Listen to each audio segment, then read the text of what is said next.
所以像现在啊，很多人如果他没有办法，就是用保守的治疗，他可能避孕药或者是不论是置入性的这个避孕器，或者是其他的治疗都没有办法，他可能需要手术的话，有很多种手术选择。因为近年这个手术真的越来越多，以前一定要开刀嘛，就是剖腹，后来就说腹腔镜，后来甚至最近几年新的手术，这个就是达文西的机器手背的手术。但是到底这是适合什么样的患者？那腹腔镜手术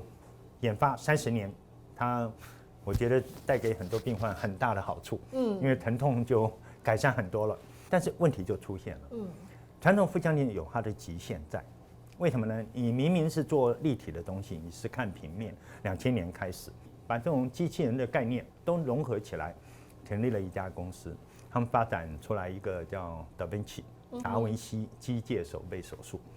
它一扫整个把传统腹腔镜手术所有的缺点。包括传统手术所有的缺点，它全部把它改进，但未来还有进步的空间了。改进了之后，它变成完全立体式的。就我看的画面是立体，我操作的东西也是立体。是。还有第二个概念，它是一个显微手术的概念。所以当我把画面拉到这么大的时候，所有的小血管我在切割之前都可以先止血，是，所以它的止血效果非常非常好，所以出血就会少很多。所以像这种东西慢慢出来之后，过去我们说传统腹腔镜手术，如果开过妇科刀的人不能做，因为粘连太厉害，所以没办法克服这个粘连的概念。现在因为达文西手术出来之后，现在他就说你不管开过几次刀，我曾经有一个病人从香港来，他开过8次妇科手术。后来所有的医生都说你不能再开刀了，因为你没办法，根本分不开。等于说它里面的组织都粘成一坨了吧？整个肠子你一进去，根本子宫在哪、卵巢在哪都不晓得，整个肠子跟膀胱整个把它包埋在里面。但是达文西手术它优点，因为它放大嘛，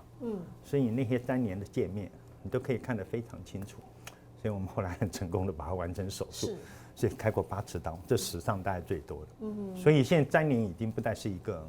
contraindication，所以可以说包括第一个就是比较这种困难的，可能多是它的部位可能比较麻烦的，或者是它的粘连比较严重的，可能必须靠这种视野看起来要非常的清楚的这样的技术。